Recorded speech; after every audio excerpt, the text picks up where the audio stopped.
ছিলাম, তো অ্যাসাইনমেন্টগুলো শুরু করতে লেট করেছিল, যার কারণে তোমার প্রোগ্রামে আসলে একটু ঢুকতে লেট হয়েছে, যার কারণে আমি আন্তরিকভাবে দুঃখ প্রকাশ করছি। তো ধন্যবাদ। আমাদের আসলে দুটি বিষয় নিয়ে জাকারিয়া আমাকে আজকে আলাপ করতে বললো, একটা হচ্ছে এলিভেট রোড ট্র্যাক, একটি হচ্ছে ইন্টারন্যাশনাল সার্ভিস ডিরেক্টরের যে কাজগুলো, দ্যাট মিনস ইন্টারন্যাশনালি আমরা নিজেদেরকে আরো কিভাবে ইনভলভ করতে পারি, এনগেজ করতে পারি।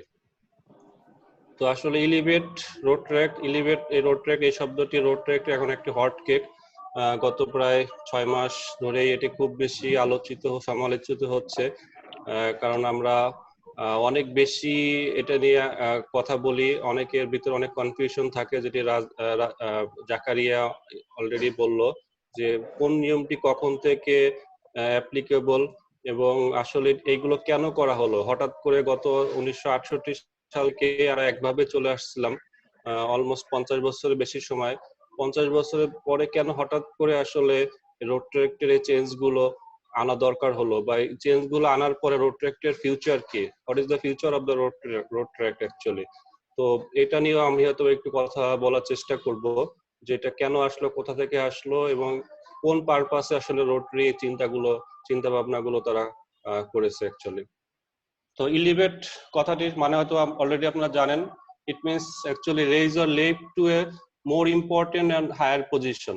দ্যাট মিনস আমাদের বর্তমান যে পজিশন আমরা বিলংস করি, যে পজিশনে আমরা আছি, তার থেকে একটু আপার পজিশন, বা আমাদেরকে একটু লিফট করা হয় একটু উপরে, বাট বেশ আরেকটু ইম্পর্টেন্স দেওয়ার চেষ্টা করা হচ্ছে আসলে। তো এটি হচ্ছে এলিভেট কথাটার মানে। That means elevate road track এই কথাটির মাধ্যমে রোড ট্র্যাককে আরো বেশি ইম্পর্টেন্স দিয়েছে রোড ট্র্যাক ইন্টারন্যাশনাল। তো যাক, আমি একটু 1 মিনিট সময় নিচ্ছি, আমার এখানে আজান হচ্ছে, আজানটি শেষ করার পরে আমি আমার কথা আবার একটু কন্টিনিউ করছি।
সবাইকে ধন্যবাদ একটু ধৈর্য ধরে অপেক্ষা করার জন্য।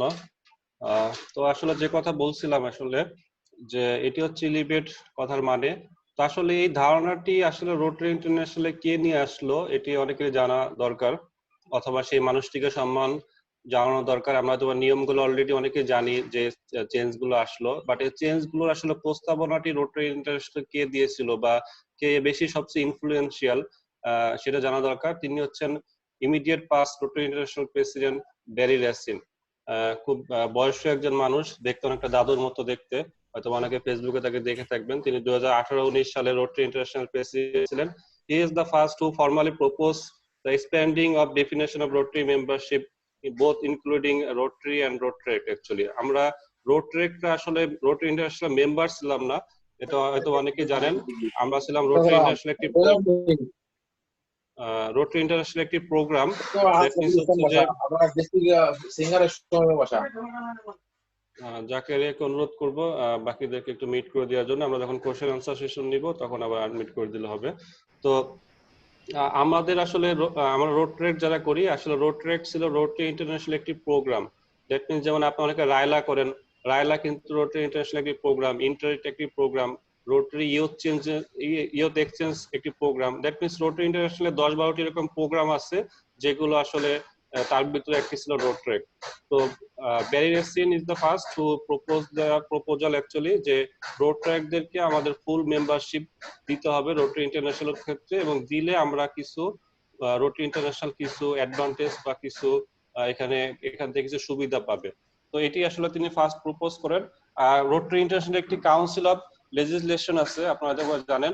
কাউন্সিল অফ লেজিসলেশন হচ্ছে এমন একটি কমিটি যে কমিটি প্রতি 3 বছর পর পর মিট করে এবং রোটারির যে বাইলস অথবা রোটারির যে গভর্নিং যে বিষয়গুলো আছে, নিয়ম নীতিগুলো আছে, সেই নিয়ম নীতি কোনো চেঞ্জ করতে হলে কাউন্সিল অফ লেজিসলেশন উপস্থাপন করতে হয়। সেখানে ভোটাভুটি হয় এবং ভোটাভুটি সংখ্যাগরিষ্ঠতার ভিত্তিতে এই ডিসিশন গুলো আসে। তো গত বছর দ্যাট মিন্স 2019 সালের এপ্রিলে এই কাউন্সিল অফ লেজিসলেশনের মিটিংটি হয় এবং সেই মিটিং এ সারা পৃথিবীর বিভিন্ন রোটারি ডিস্ট্রিক্টের প্রতিনিধিরা উপস্থিত ছিলেন এবং সেখানে ব্যারি রাসিনের প্রস্তাবনা অনুযায়ী রোটারেক্টকে রোটারি ফুল মেম্বারশিপ দেওয়ার জন্য আসলে প্রস্তাবনাটি উঠানো হয়। এবং অত্যন্ত দুঃখের বিষয় হচ্ছে যে প্রথম যে প্রস্তাবনাটি কাউন্সিল অফ লেজিসলেশনে তোলা হয়, প্রথম দিনই আসলে এটা ভোটাভুটিতে হেরে যায়। এটা আসলে আমাদের অনেকে জানা নেই যে আমাদের যে এই যে আমরা যে চেঞ্জ গুলো আসছে, এই রোটারি যে ফুল মেম্বারশিপ পাচ্ছে, এটা যে প্রথম প্রস্তাবনাটি কাউন্সিল অফ লেজিসলেশনে তোলা হয় তখন কিন্তু এটা প্রথম ভোটাভুটিতে হেরে যায়। তখন পরের দিন দেখা যাচ্ছে যে সোশ্যাল মিডিয়াতে রোটারেক্টর বা পিডিআরআর বা যারা ইয়ুথ রোটারিয়ান আছে অনেকে বিষয়টি সমালোচনা করতে থাকেন অথবা পক্ষে বিপক্ষে লেখালেখি হয় এবং পরের দিন রোটারি ইন্টারন্যাশনালিটি ফলো আপ করে প্রস্তাবনাটি আবার কাউন্সিল অফ লেজিসলেশনে দ্বিতীয়বারের মতো তোলে এবং আল্লাহ অনেক অশেষ রহমতে এবং আমাদের জন্য অনেক গুড লাক যে দ্বিতীয় ভোটাভুটিতে এটি আসলে কাউন্সিল অফ লেজিসলেশনে পাস হয়। তো এটি হচ্ছে সংক্ষিপ্ত ইতিহাস। 2019 সালে এপ্রিল মাসে আমরা আসলে এই ভোটাভুটিতে আমরা রোটারি ইন্টারন্যাশনাল কাউন্সিল অফ লেজিসলেশনে আমাদের পক্ষে একটি মত আসে, সেটি হচ্ছে যে আমরা রোটারি ইন্টারন্যাশনাল ফুল মেম্বারশিপ পাই। এবং পরবর্তীতে আমাদের এই বছরে যিনি আরআই প্রেসিডেন্ট মার্ক মেলোনি, তিনি একটি কমিটি করেন। সেই কমিটি হচ্ছে যে এলিভেট রোটারেক্ট টাস্ক ফোর্স। এই টাস্ক ফোর্সটিকে দায়িত্ব দেওয়া হয় যে আমরা যেহেতু ফুল মেম্বারশিপ রোটারেক্টকে দিচ্ছি, তো রোটারেক্টে আর কি কি চেঞ্জ আনা যায় সেটি করার জন্য তিনি একটা টাস্ক ফোর্স করে দেন এবং এই টাস্ক ফোর্সের প্রধান ছিলেন বা চেয়ারম্যান ছিলেন হচ্ছে রোটারি ইন্টারন্যাশনাল ট্রেজারার, তার নাম হচ্ছে ডেভিড স্ট্রোভাল, হয়তো অনেকে নামটি জানেন না।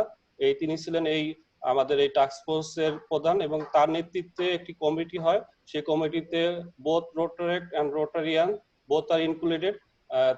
রোটারি এবং রোটারেক্টের সমন্বয়ে একটি টাস্ক ফোর্স হয় এবং সেই টাস্ক ফোর্স কিছু আসলে তারা সাজেশন তারা রোটারি ইন্টারন্যাশনাল কেসে দেয়, সেই সাজেশনের ভিত্তিতেই আসলে এই চেঞ্জ গুলো আসে। তো আমাদের কি কি চেঞ্জ আসছে সেটা হয়তো অনেকে জানেন, আমি একটু পয়েন্ট আকারে বলি তাহলে হয়তো সবার বুঝতে সুবিধা হবে। 1 নম্বর পয়েন্ট অলরেডি বলে দিলাম, সেটি হচ্ছে যে আমাদের মেম্বারশিপ, আমরা এখন থেকে ফুল মেম্বার। আগে যেটা আমরা ছিলাম প্রোগ্রাম, এখন আর প্রোগ্রাম নাই, আমরা রোটারি ইন্টারন্যাশনাল এখন গর্বিত মেম্বার। 2 নম্বর যে চেঞ্জ সেটি হচ্ছে যে আগে যেটা হতো যে আমাদের কোন একটি নতুন রোটারি ক্লাব করার ক্ষেত্রে আমাদের একটি রোটারি ক্লাবের স্পন্সরশিপ নিতে হতো। যেমন আমার রোটারি ক্লাব হচ্ছে রোটারি ক্লাব ঢাকা বুড়িগঙ্গা, আমার স্পন্সরিং একটি ক্লাব আছে সেটা হচ্ছে Rotary Club of Dhaka Buriganga. যেমন Rotary Club of Dhaka University, তাদের স্পন্সরিং ক্লাব হচ্ছে Rotary Club of Dhaka Cosmopolitan. এরকম প্রত্যেকটি রোটারি ক্লাবের কিন্তু একটি স্পন্সরিং ক্লাব থাকে। তো রোটারি যেটা চিন্তা করছে, যেহেতু আমরা রোটারিদেরকে ফুল মেম্বারশিপ দিচ্ছি, সেক্ষেত্রে স্পন্সরের যে বিষয়টা তারা অপশনাল রেখেছে। দ্যাট মিনস হচ্ছে এটা তারা চাইলেও নিতে পারবে, আবার উইদাউট স্পন্সরশিপ ছাড়াও তারা উইদাউট স্পন্সরশিপ তারা নতুন একটা রোটারি ক্লাব খুলতে পারবে, বা আমরা ইনক্লুডিং রানিং যেসব রোটারি ক্লাব আছে তারাও চাইলে স্পন্সরশিপ ছাড়া চলতে পারবো। দ্যাট মিনস আমাদেরকে অনেক বেশি স্বাধীনতা দিয়েছে। মানে আগে আগে যে আমরা ছিলাম আসলে কিছুটা রোটারিয়ানদের উপর অনেকখানি বেশি নির্ভর, সেক্ষেত্রে নির্ভরতাটি কমিয়ে আমাদেরকে অনেক বেশি স্বাধীনতা দিয়েছে রোটারি ইন্টারন্যাশনাল। 3 নম্বর যে বিষয়টা সেটি হচ্ছে মোস্ট ইম্পর্টেন্ট এবং সবচেয়ে বেশি ইম্পর্টেন্ট, আলোচিত সমালোচিত এই জন্য অনেকে এর সাথে এগ্রি করেন না। সেটি হচ্ছে যে আমাদের একটা এজ লিমিট ছিল বা এজের একটা বাউন্ডারি ছিল, সেটা হচ্ছে 18 থেকে 30। রোটারি ইন্টারন্যাশনাল নতুন যে সিদ্ধান্ত অনুযায়ী আমাদের লোয়ার এজ লিমিট ঠিকই আছে, দ্যাট মিনস 18, দ্যাট মিনস 18 থেকে আমরা রোটারি একটা জয়েন করতে পারবো। বাট আমাদের আপার এজ লিমিট যেটা 30 সেটা তারা উইথড্র করে নিয়েছে। দ্যাট মিনস আমাদের এখন যে কোনো বয়সের যে কেউ, মানে সাপোজ 35, 40, যে কেউ বয়সের কেউ আমাদের রোটারেক্টে জয়েন করতে পারবে বা রোটারেক্টে কন্টিনিউ করতে পারবে। এটি একটি আসলে খুব ঐতিহাসিক, আমি বলবো খুব ঐতিহাসিক সিদ্ধান্ত, কারণ এই সিদ্ধান্তের অনেক পজিটিভ এবং নেগেটিভ দিকগুলো আছে, যেগুলো আমি একটু পরে হয়তো আপনাদের সাথে আলোচনা করব। 4 নম্বর যে বিষয়টি সেটি হচ্ছে যে আমরা কিন্তু এখন চাইলেই, আগে যেটা হতো যে আমরা কিন্তু আমাদের রোটারি যে একটা ডিস্ট্রিক্ট কমিটি গুলো থাকে, যেটা গভর্নর স্যার দিয়ে থাকেন, সেই ডিস্ট্রিক্ট কমিটিতে রোটারিদের ইনক্লুডিং হওয়ার কোনো সুযোগ ছিল না।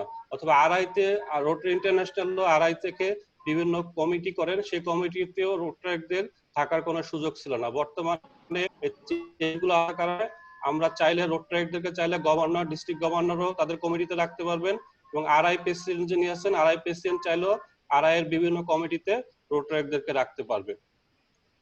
আরেকটা খুব খুব খুব বেশি ইম্পর্টেন্ট চেঞ্জেস সেটি হচ্ছে যে এখন হয়তো আপনারা জানেন আমরা শুধু 200 টাকা এখন আমরা ডিস্ট্রিক্টকে ডিউজ দেই, রোটারি ইন্টারন্যাশনালকে কোনো পেমেন্ট করতে হয় না। দ্যাট মিনস আমাদের মেম্বারশিপের জন্য কোনো রোটারি চার্জ করে না,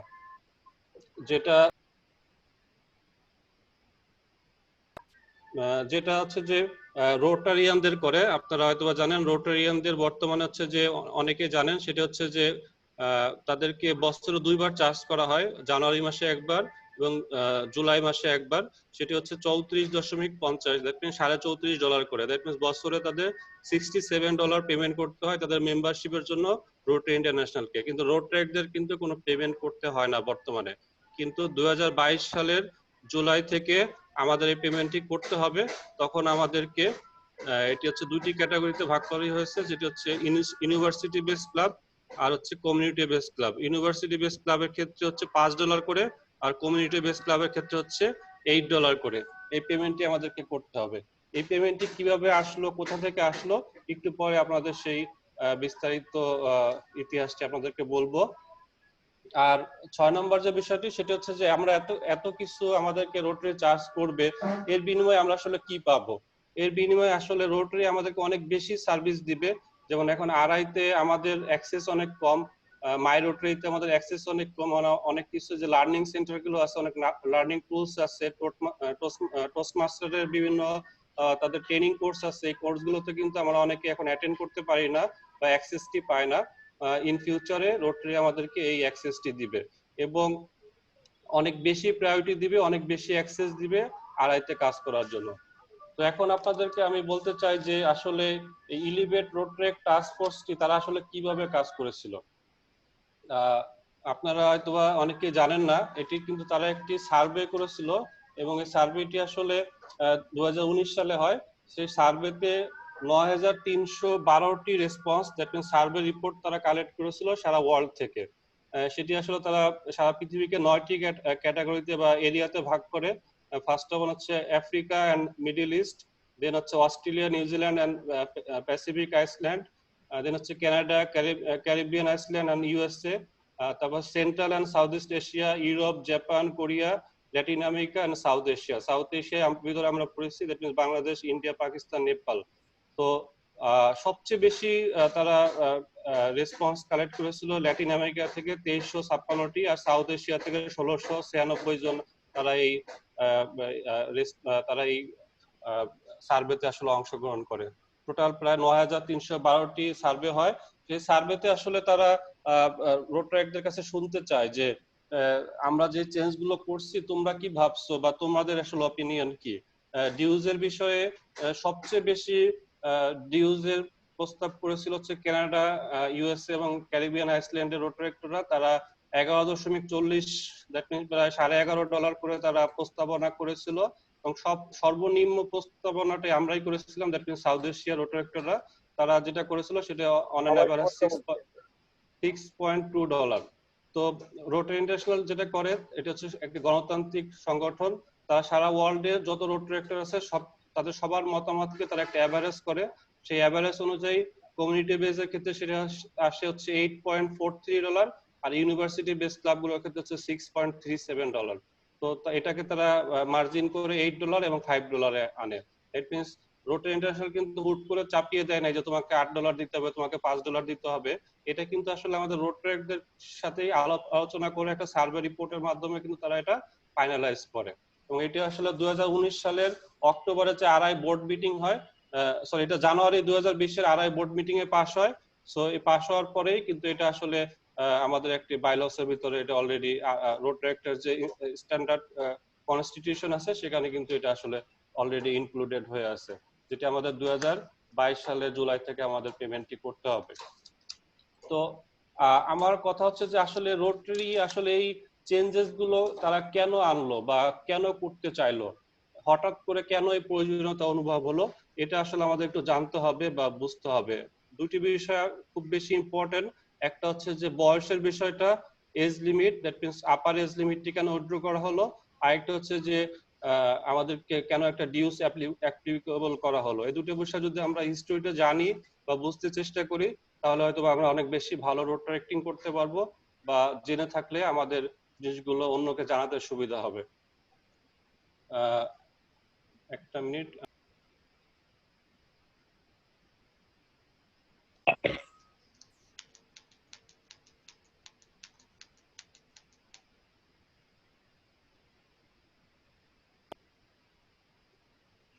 থ্যাংক ইউ ওয়ান্স এগেন। তো আপনারা হয়তো বা অনেকে জানেন না যে এই চেঞ্জ গুলো আনার পিছনে আসলে ইন্ডিয়ার বিভিন্ন পিডিআরআর অথবা ইন্ডিয়ার বিভিন্ন যারা রোটারি লিডার আছে তারা অনেক বেশি ইনফ্লুয়েন্সিয়াল ছিল। আমি কয়েকজনের নাম বলতে পারি, অথবা নামগুলো জানলে হয়তো আপনাদের সুবিধা হবে অন্যকে বলতে। সেটি হচ্ছে যে পিডিআরআর সৃজিতা, তিনি হচ্ছে যে কলকাতার পিডিআরআর, দ্যাট মিনস 3291 ডিস্ট্রিক্টের। বর্তমানে হচ্ছে আমি যে সংগঠনে আছি SARIC, South east Asia Rotaract Information Centre, এটা তিনি, আমি কান্ট্রি ডিরেক্টর হিসেবে আছি, তিনি এবছর প্রেসিডেন্ট হিসেবে আছেন। তো তিনি অনেক বেশি ইনফ্লুয়েন্সিয়াল ছিলেন, এবং আরআইতে ইউএসএ তে যে মিটিং গুলো হয়েছিল, সেমিনার বা সিম্পোজিয়াম গুলো হয়ে গেছিল চেঞ্জ গুলো নিয়ে, সেখানে তিনি রোটারেক্টকে অনেকবার প্রতিনিধিত্ব করেছিলেন। আরআইতে বিভিন্ন ডিরেক্টর থাকেন, আরআই ডিরেক্টর হচ্ছেন সারা ওয়ার্ল্ড থেকে প্রায় সম্ভবত 17 জন আরআই ডিরেক্টর আছেন, যেখানে আরআই বোর্ড মিটিং হয়। বোর্ড মিটিং এ আরআই ডিরেক্টর ভোটাভুটির মাধ্যমে যে কোনো ডিসিশন পাস করেন।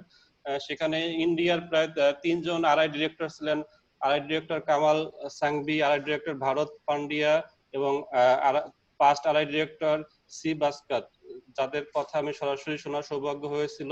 আমাদের যে ডিআরআর ট্রেনিং সেমিনারটি গত এপ্রিল মাসে হয়েছিল, সেখানে তারা স্পিকার হিসেবে ছিলেন, এবং তাদের ওপিনিয়ন গুলো, তারা কিভাবে এটার সাথে ইনভলভ ছিলেন, কিভাবে তারা মতামত গুলো দিয়েছিলেন বা কেন দিয়েছিলেন, সেই বিষয়গুলো তারা ব্যাখ্যা করেছিলেন। এবং গতকালকেও আমাদের rotary International president nominee Shekhar Mehta, যিনি একজন ইন্ডিয়ান, তিনি আমাদের সাউথ ইস্ট এশিয়ার অলমোস্ট সকল পিডিআরদের সাথে, ডিআরআরদের সাথে তিনি একটা মিটিং করলেন, এবং তিনি তার মতামত সেখানে শেয়ার করলেন। তিনিও অনেক বেশি ভূমিকা রেখেছিলেন এই চেঞ্জেস গুলো আনার ক্ষেত্রে। তো আসলে প্রথম যে বিষয়টি আসি সেটা হচ্ছে বয়সের বিষয়টা, এজ লিমিটের বিষয়টা।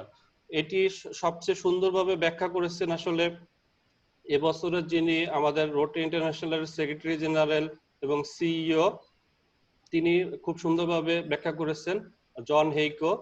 জন হেইকোর মতে হচ্ছে যে আমাদের রোটারিদেরকে বলা হয় হচ্ছে রোটারি ডিএনএ বা rotary heart, that means the future of rotary. আজকে রোটারেক্টর আগামীকালকে তারা রোটারিতে জয়েন করবে, কিন্তু খুব দুঃখের বিষয় তাদের কাছে যে স্ট্যাটিস্টিক্স আছে, তাদের কাছে যে পরিসংখ্যান আছে, তারা দেখলো যে মাত্র 5% রোটারেক্টররা রোটারিতে জয়েন করে। আমাদের কাছে শুনলে যেটা আসলে খুব বেশি অবাক মনে হয় যে আমরা এখন রোটেট করছি, আমরা তো 5 বছর পরে রোটারিতে জয়েন করব বা 10 বছর পরে রোটারিতে জয়েন করব, কিন্তু অত্যন্ত দুঃখের বিষয়টি হচ্ছে যে সারা ওয়ার্ল্ডে মাত্র 5% এক্স রোটারেক্টররা তারা হচ্ছে যে রোটারিতে জয়েন করে। তো তখন আসলে রোটারি চিন্তা করলো আসলে এটা কারণ কি, বা এটা এই বিষয়টা কেন হচ্ছে। তখন তারা যে ফাইন্ডিংসটি পেলো সেটি হচ্ছে যে যখন 30 বছর বয়সের পরে একজন রোটারেক্টররা এই সংগঠন থেকে বিদায় নেয়, তারা কিন্তু আসলে সমাজে ওই 30 বছর বয়সে কিন্তু তারা এস্টাবলিশড হয় না। কারণ রোটারি করতে কিন্তু অর্থের প্রয়োজন হয়। একটি ভালো একটি রোটারি ক্লাবে মেম্বার থাকতে গেলে বা অ্যাক্টিভলি রোটারি করতে গেলে অলমোস্ট আমার বাংলাদেশের পার্সপেক্টিভ বলে অলমোস্ট 50,000 টাকার মতো, মিনিমাম 50,000 টাকা রোটারিতে খরচ করতে হয়, মানে ইয়ারলি আর কি, বছরে। সো এটা আসলে সবার ক্যাপাবিলিটি থাকে না। এবং রোটারি যে একটা স্ট্যান্ডার্ড আছে, সেই স্ট্যান্ডার্ড হচ্ছে যে 40 বছরে অন অ্যান এভারেজ 40 বছরে একজন ব্যক্তি রোটারি করার মতো তারা ক্যাপাবল হয়, বা রোটারিতে ঢোকার স্ট্যান্ডার্ড এজ হচ্ছে 40 সারা ওয়ার্ল্ডের ক্ষেত্রে। এটি হচ্ছে জন হেইকোর মতামত, স্ট্যাটিস্টিক্স এর ক্ষেত্রে তিনি বলেছেন। তো এই যে 30 থেকে 40, 10টি বছরের গ্যাপ, তো দেখা যাচ্ছে কি 10টি বছরের ক্ষেত্রে অনেক রোটারেক্টররা আসলে তারা তাদের স্পিডটি বা স্পিয়ারটি হারিয়ে ফেলেন, অথবা অনেকে অন্য কোনো সংগঠনে জয়েন করেন। যেমন আমি ব্যক্তিগতভাবে দেখেছি অনেক বাংলাদেশের এক্স রোটারেক্টররা, যাদের সাথে আমার পার্সোনাল পরিচয় ছিল, তারা রোটারিতে জয়েন না করে তারা সাথে সাথে এক্স হওয়ার পরে অ্যাপেক্স ক্লাবে জয়েন করেছেন। মানে অ্যাপেক্স ক্লাবে খরচটা একটু কম, কন্ট্রিবিউশন কম করতে হয়, যেটা রোটারির ক্ষেত্রে খরচটা অনেক বেশি, কন্ট্রিবিউশনটা অনেক বেশি করতে হয়। তো দেখা যাচ্ছে যে তারা অনেকে রোটারিতে জয়েন না করে অন্য কোনো সংগঠনে জয়েন করছেন, অথবা কোথাও জয়েন করছেন না, এবং 10 বছর পরে বা 5 বছর পরে তারা আসলে রোটারি ফ্যামিলি থেকে হারিয়ে যাচ্ছেন। তো রোটারি চিন্তা করলো যে আমরা এরকম রোটারেটদেরকে হারিয়ে যেতে দিতে চাই না, তারা যতদিন মন চায় তারা রোটারেট করতে পারে।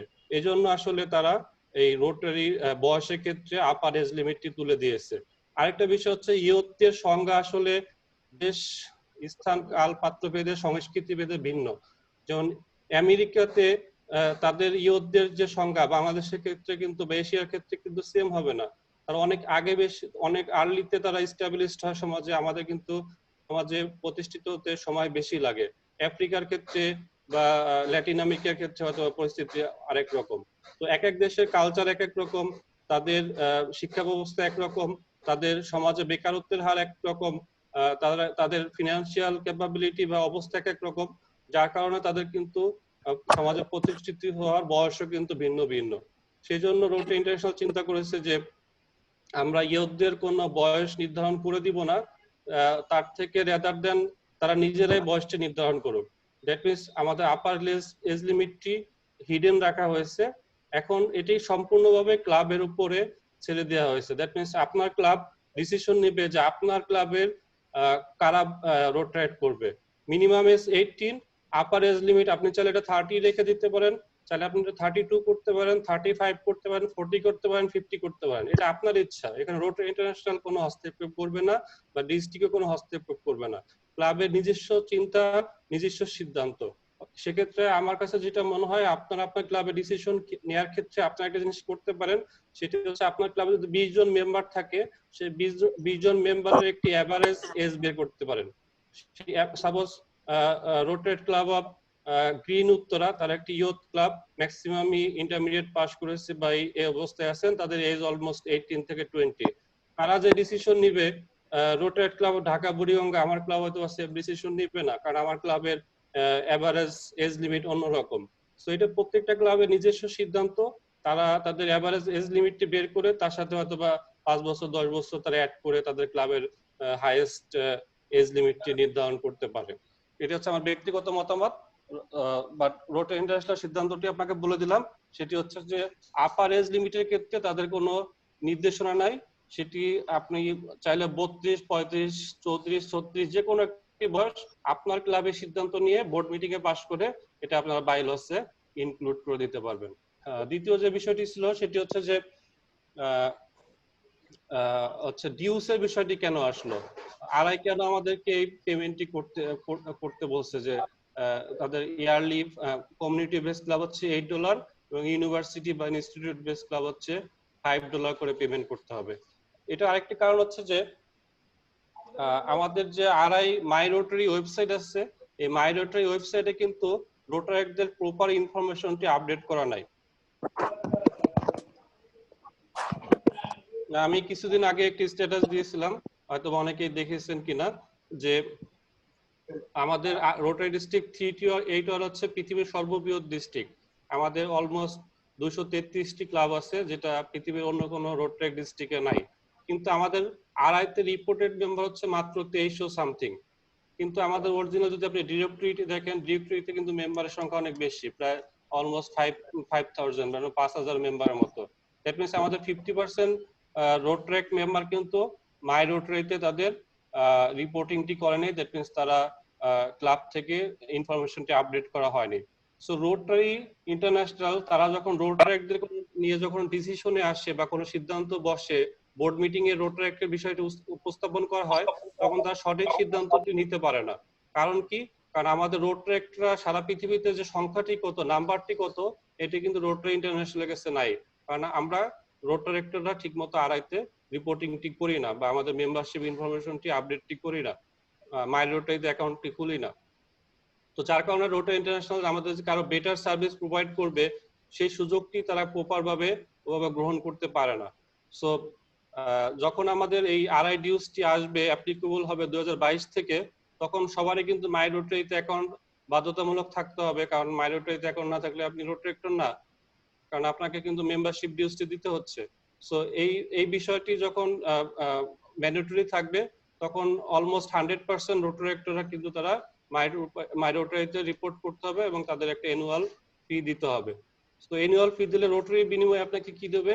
অনেক বেশি বেটার সার্ভিস। বর্তমানে আমরা যে সার্ভিসটি পাই সেটা খুবই নগণ্য। আমাদের যে কোনো কিছুর জন্য আমাদের রোটারি ক্লাবে দৌড়াইতে হয়, তাদের ছাড়া আমরা কোনো কাজ করতে পারি না। দ্যাট মিনস আমরা কিন্তু আমাদের ব্যক্তিগত স্বাধীনতাটা কিন্তু আমাদের কাছে নাই।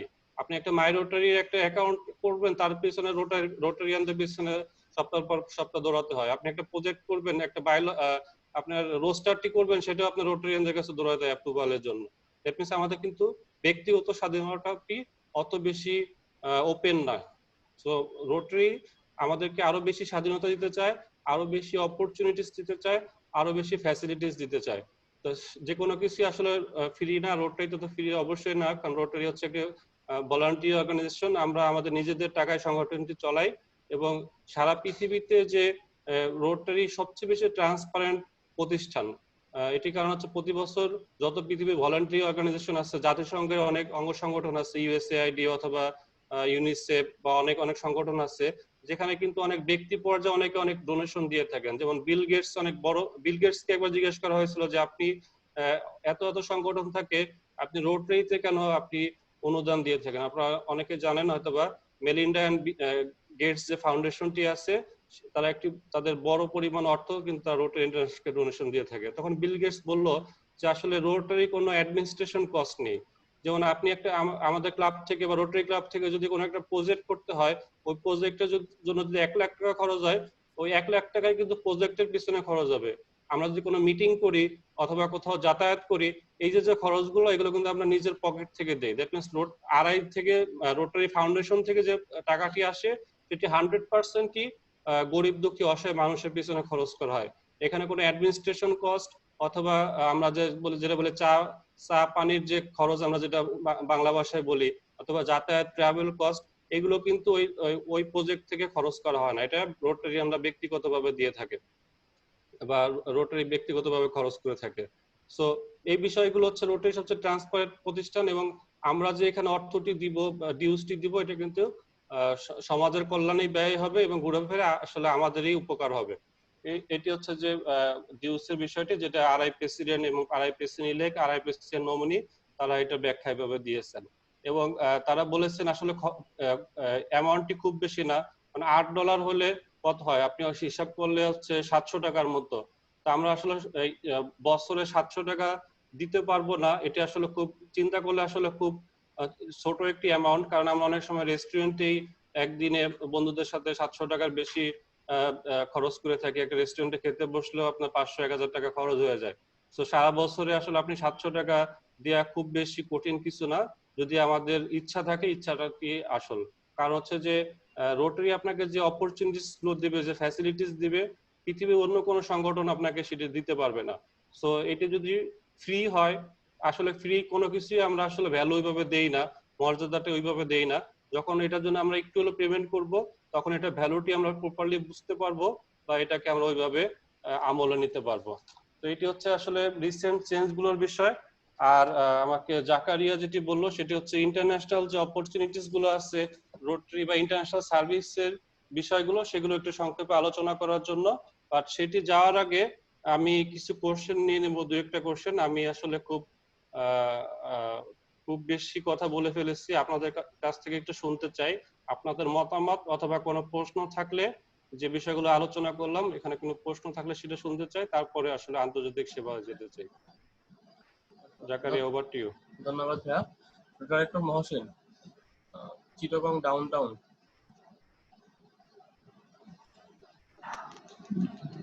ধন্যবাদ। আমি রোটারি মহসিন, রোটারি ক্লাব হচ্ছে ডাউনটাউনের সেক্রেটারি এবং প্রেসিডেন্ট ইলেক্ট। সবাইকে শুভেচ্ছা জানার জন্য অ্যাকচুয়ালি হ্যান্ড রেজ করা। ভাইকে অসংখ্য ধন্যবাদ এবং যারা পার্টিসিপেট করতেন সবাইকে শুভেচ্ছা, এবং জাকারিয়া ভাইকে অসংখ্য ধন্যবাদ যে আমাদের একটা অপরচুনিটি করে দেওয়ার জন্য। আমি অলরেডি এই প্রায় 8 ঘন্টা পর মনে হয় জয়েন করেছি, সরি সেজন্য। শুভেচ্ছা সবাইকে, আসসালামু আলাইকুম। ধন্যবাদ ভাইয়া। কারো কোনো কোশ্চেন আছে কিনা? চাইলে আপনারা চ্যাট বক্সে প্রশ্ন করতে পারেন অথবা মাইক্রোফোন অন করে করতে পারেন। টনি আপু।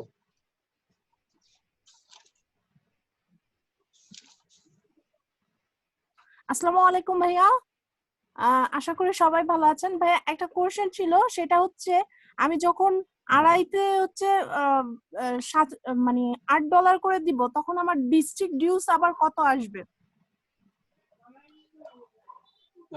Thank you Sonia. আসলে আরআই ডিউজের সাথে ডিস্ট্রিক্ট ডিউজের কোনো সম্পর্ক নাই। আরআই ডিউজ যেটা আমরা পেমেন্ট করব সেটা সরাসরি আমরা ব্যাংকের মাধ্যমে রোটারি, আপনারা হয়তো জানেন বাংলাদেশে একটি ফিসক্যাল এজেন্টের অফিস আছে, যেটির ফিসক্যাল এজেন্ট হচ্ছে পিডিজি জয়নুল আবেদিন। আমরা সরাসরি ক্রেডিট কার্ডের মাধ্যমে দিতে পারি অথবা ফিসক্যাল এজেন্টের অফিসে ব্যাংকের মাধ্যমে জমা দিতে পারি। এই অ্যামাউন্টটি সরাসরি রোটারি ইন্টারন্যাশনালে চলে যাবে, এটির সাথে ডিস্ট্রিক্টের কোনো সম্পর্ক নাই। আর ডিস্ট্রিক্ট ডিউজ যেটি আমরা দেই বর্তমানে হচ্ছে 200 টাকা। ডিস্ট্রিক্ট ডিউজ আসলে 200 টাকা না, ডিস্ট্রিক্ট ডিউজ আছে 75 টাকা, আর 125 টাকা 125 হচ্ছে আমাদের ডিরেক্টরিটি নেই, সেই ডিরেক্টরিটির দাম। টোটাল হচ্ছে 200 টাকা। এই 200 টাকার বিষয়টি হচ্ছে যে এটাই থাকবে, অথবা যদি কোনো নেক্সট ইয়ারের ডিআরআর চান বা তারপরের ডিআরআর চান তারা হয়তো এটা বৃদ্ধি করতে পারবেন। বাট এটা আসলে আরআই ডিউজ এবং ডিস্ট্রিক্ট ডিউজ দুটাই সেপারেট জিনিস, এটা দুটাই একসাথে না বা ইনক্লুডিং না। আশা করি আপনার প্রশ্ন উত্তরটা আমি দিতে পেরেছি। থ্যাংক ইউ ভাইয়া। আর কারো কোনো কোশ্চেন আছে?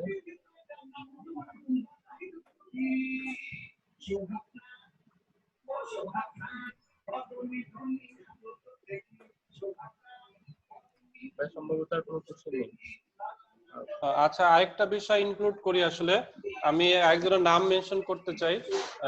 পিডিআরআর কার্তিক কিত্তু, ইনি হচ্ছে ইন্ডিয়ার ব্যাঙ্গালোরের একজন পিডিআরআর। ওনার একটা আমি অবজারভেশন রিসেন্টলি শুনেছি। আসলে উনি ছিলেন রোটারি ইন্টারন্যাশনালের একটা কমিটি আছে, রোড ট্র্যাক এবং ইন্টারেক্ট কমিটি, সেই কমিটির উনি মেম্বার ছিলেন। তো উনি রোটারি ইন্টারন্যাশনাল প্রেসিডেন্টকে আসলে সরাসরি প্রশ্নটি করেছিলেন যে আমরা উনি যখন রোড ট্র্যাক্টর ছিলেন, তখন যখন আরআই প্রেসিডেন্ট ইন্ডিয়াতে আসেন, তখন দেখা গেছে রোড ট্র্যাকদেরকে, যেমন আমরা অনেক সময় এলাকায় মিনিস্টার বা এমপি আসলে কি রাস্তার দুই সাইডে স্টুডেন্টদের, স্কুল থেকে স্টুডেন্ট নিয়ে দাঁড় করে রাখা হয় হাতে পতাকা দিয়ে তাদেরকে শুভেচ্ছা জানানোর জন্য। রোড ট্র্যাকদেরকে আসলে ওই রকম অডিটোরিয়ামের বাইরে এরকম রোড ট্র্যাক্টর এনে তাদের হাতে পতাকা দিয়ে রোটারি ইন্টারন্যাশনাল প্রেসিডেন্ট কিভাবে ওয়েলকাম জানানো হলো, বাট তাদেরকে কিন্তু ভেন্যুতে ভিতরে পর্যন্ত ঢুকতে দেওয়া হয় নাই। মানে রোড ট্র্যাকদেরকে আসলে এইভাবেই ট্রিট করা হতো। তখন আসলে আমাদের RI president nominee, that means আমার ইয়ারের যিনি আরআই প্রেসিডেন্ট শেখর মেহতা, একজন ভিশনারি লিডার, তিনি উত্তরটা এভাবে দিয়েছিলেন যে আসলে রোড ট্র্যাক ইজ নেই ফর ছোটা মোটা কাম, এরকম আসলে তিনি উত্তরটা দিয়েছিলেন যে আমরা যে ছোট মোটো কাম করার জন্য আসলে রোটারিয়ানরা অনেক সময় চিন্তা করে যে ক্লাবে ছোট মোটো কাজ থাকলে ওটা রোড ট্র্যাকরা করবে। যেমন ক্লাবের ইনস্টলেশন আসলো, ওই দাঁড়ায় থাকবে, সবার হাতে একটা করে ফুল দিবে, অথবা তারা এসে ব্যানার টানাবে, বা তারা হচ্ছে যে ভলেন্টারি করবে। মানে এই ধরনের একটা কনসেপ্ট অনেক রোটারিয়ানদের ভিতরে আসছে, বা এইভাবে অনেকে ইউজ টু। রিসেন্টলি আমি একটি ক্লাবের নাম কি বলবো না, একটি ক্লাবের একজন প্রেসিডেন্ট আমাকে গত বছর এরকম ফোন দিলেন যে ভাইয়া আমি তো রোটারি প্রেসিডেন্টকে ফোন দিয়ে মিটিং এ গিয়েছিলাম, বাট মিটিং এ যাওয়ার পর তো আমাকে অনেক অপমান করছে ওই ক্লাবের অনেক পাস প্রেসিডেন্ট, মানে রোটারিয়ান কয়েকজন ছিল, যে এই তোমরা রোটারেক্টররা কেন মিটিং এ আসছো, তোমাদের এখানে কাজ কি? এখনো অনেক রোটারি ক্লাবে এই ধরনের আসলে তাদের চিন্তা চেতনা আছে। তো rotary International president, RI director, তারা সবাই বলতেছেন রোটারি ফিউচার হচ্ছে রোটারেক্টররা, কারণ যে কোনো একটা প্রোডাকশন লাইনে কিন্তু প্রোডাক্ট কিন্তু রেডি থাকতে হয়, তাহলে কিন্তু প্রোডাকশন লাইনটা বন্ধ হয়ে যায়, ওই কোম্পানিটি বন্ধ হয়ে যায়, মেশিনটি বন্ধ হয়ে যায়। সো রোটারি ইন্টারন্যাশনালের মেইন প্রোডাক্ট হচ্ছে কি মেম্বারশিপ।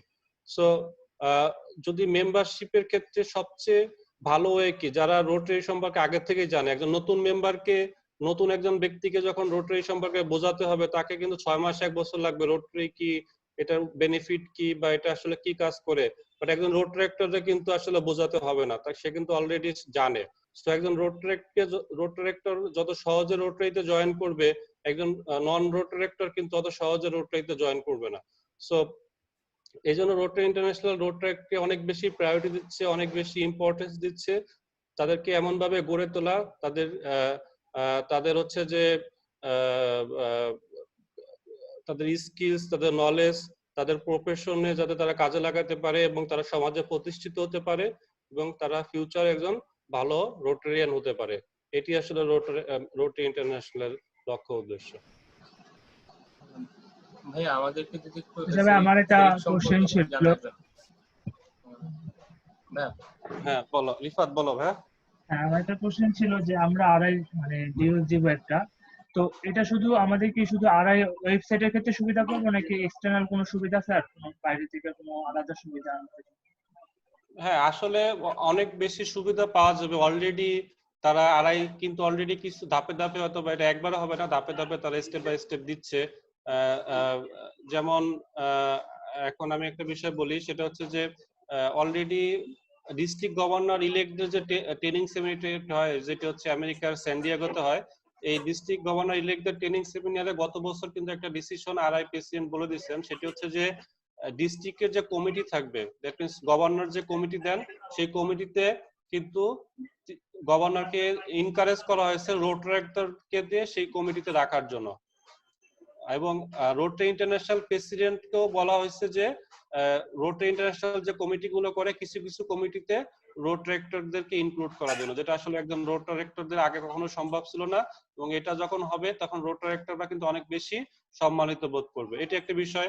আরেকটি বিষয় হচ্ছে যে অলরেডি আমি মেইলটি পেয়েছি, সেটা আমার গভর্নর আমাকে মেইলটি করেছেন, সেটা হচ্ছে যে এই বছর আগামী বছর যে রোটারি ইন্টারন্যাশনাল অ্যাসেম্বলিটি হবে, এটাও অ্যাসেম্বলিটি হয় আমেরিকার স্যান ডিয়েগোতে। অ্যাসেম্বলিতে সারা পৃথিবী থেকে 60 জন 60 ডিআরআর কে তারা ইনভাইট করবে এবং প্রায়োরিটি দিচ্ছে ডিআরআর নমিনিদেরকে। এবং এটা ট্রেনিং এর জন্য যে ট্রাভেল কস্ট থেকে তাদের রেজিস্ট্রেশন, অ্যাকোমোডেশন, এভরিথিং কিন্তু রোটারি ইন্টারন্যাশনাল পে করবে। দ্যাট মিন্স সারা পৃথিবী থেকে 60 জন ডিআরআর কে কিন্তু তারা ইনভাইট করছে, এই যেটা গভর্নররা যে ট্রেনিং সেমিনারটি করে সেই ট্রেনিং সেমিনারটিও ডিআরআর দেরকে করানোর জন্য।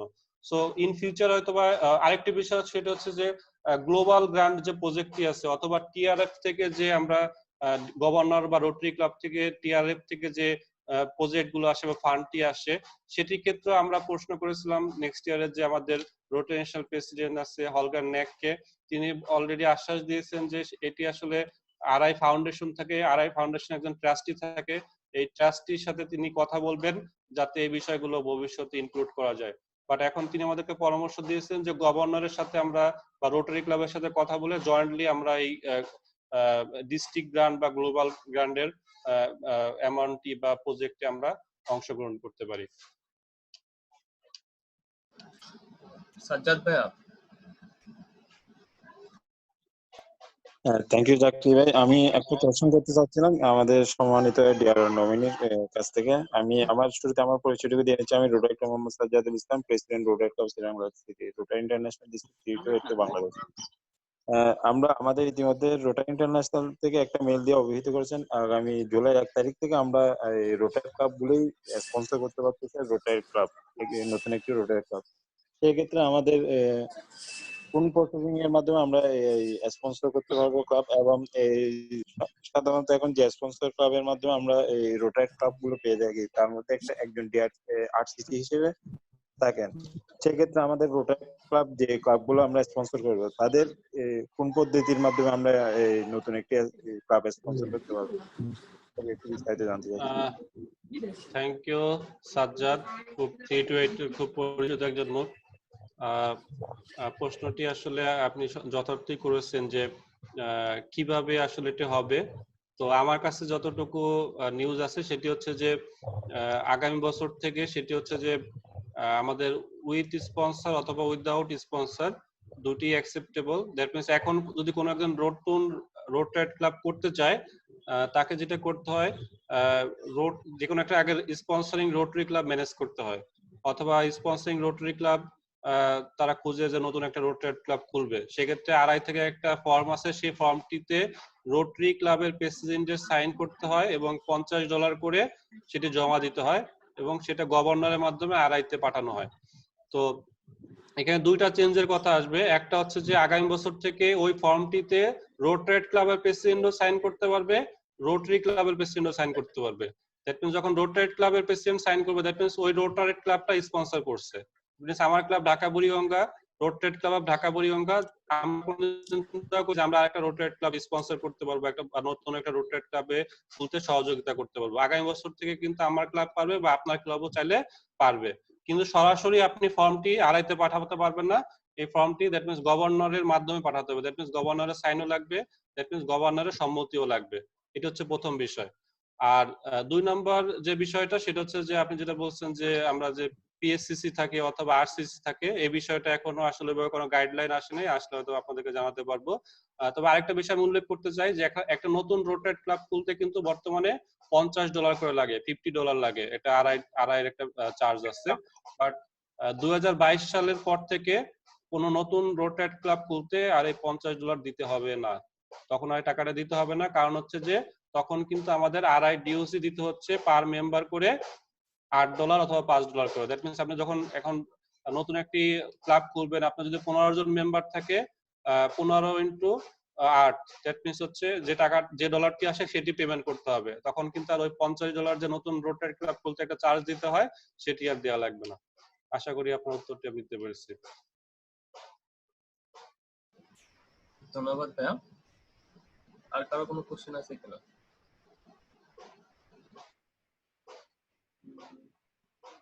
জি ভাইয়া, সাজ্জাদুল ইসলাম ভাইয়া। আহমেদ মির্জা ভাইয়া।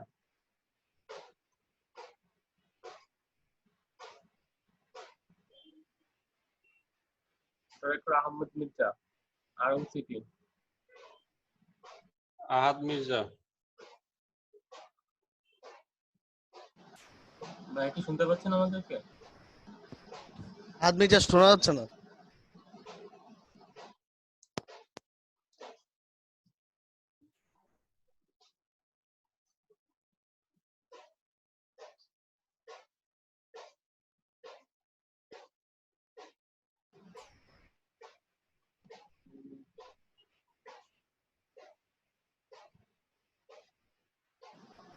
আচ্ছা ভাই, এটা আমরা মনে হয় হারিয়ে ফেলছি। ভাইয়া আমার একটা কোশ্চেন ছিল হচ্ছে সেরিকটা কিভাবে কাজ করে বা এটার ফাংশন, মানে ফাংশনটা নিয়ে যদি আমাদেরকে একটু জানান। হ্যাঁ, এটা আসলে আমি বলতে চেয়েছিলাম, আসলে ভুলে গেছিলাম। সেটা হচ্ছে আমাদের এমডিআইও বা মাল্টি ডিস্ট্রিক্ট ইনফরমেশন সেন্টার, এটি হচ্ছে আরআই রিকগনাইজ একটা অর্গানাইজেশন, যেটি আরআই সরাসরি এটা অনুমোদন দিয়ে থাকে।